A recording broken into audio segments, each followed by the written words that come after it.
Time இல்லை, அதனால் 2 வண்டியில் எரு ஒன்றே அடிக்கிறோம்.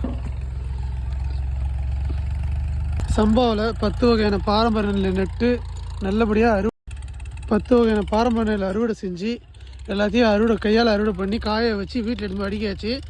இப்போது அடுத்த கல்டிவேஷன் எள்ளு போடலாம் அப்படின்னு சொல்லியிருக்காங்க. ஸோ எள்ளுக்கு எருவடிக்கணும் இல்லையா? எதுக்காக அப்படின்னா நம்ம மண் நல்லாவே மாறிடுச்சு. இது ஒரே ஒரு தடவை நெல் அறுவடை பண்ணிவிட்டு ஒரே ஒரு தடவை ரொட்டேட் வச்சு ஓட்டுறது. என் மண் இந்த மாதிரி ஒரே தடவை ஓட்டினா இந்த மாதிரி பவுட்ரு மாதிரி இருந்ததே கிடையாது. ஒரு தடவைக்கே இந்த மாதிரி நல்லா மண் பவுட்ரு ஆகிருக்குன்னா இயற்கை விவசாயத்தில் நம்ம மண் நல்லா பொசப்பு தன்மை அதிகமாகிடுச்சுன்னு அர்த்தம் சொல்லுவாங்க. இப்போது நம்ம கால் அப்படி அடிச்சுன்னா இந்தமாரி அச்சே பதியாது. ஒரு சால் உழவு ஓட்டினா பதியாது, கல்லாக தான் இருக்கும்.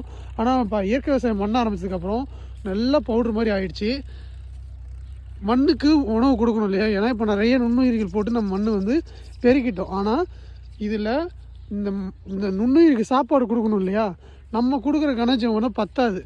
அப்போ எருவாக கொடுக்கும்போது அது ஃபுல்லாக சாப்பிட்டுட்டு அந்த மண்ணில் இருக்கிற எல்லா நுண்ணுயிர்களும் உரமாக அந்த சாப்பாடு ஆகணுன்றதுக்காக தான் இப்போ எருவடிக்கிறோம்.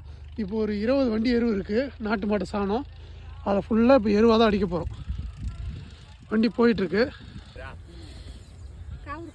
கவுர் மேலே செட் ஆகாது, இது ரோப்பு தான்.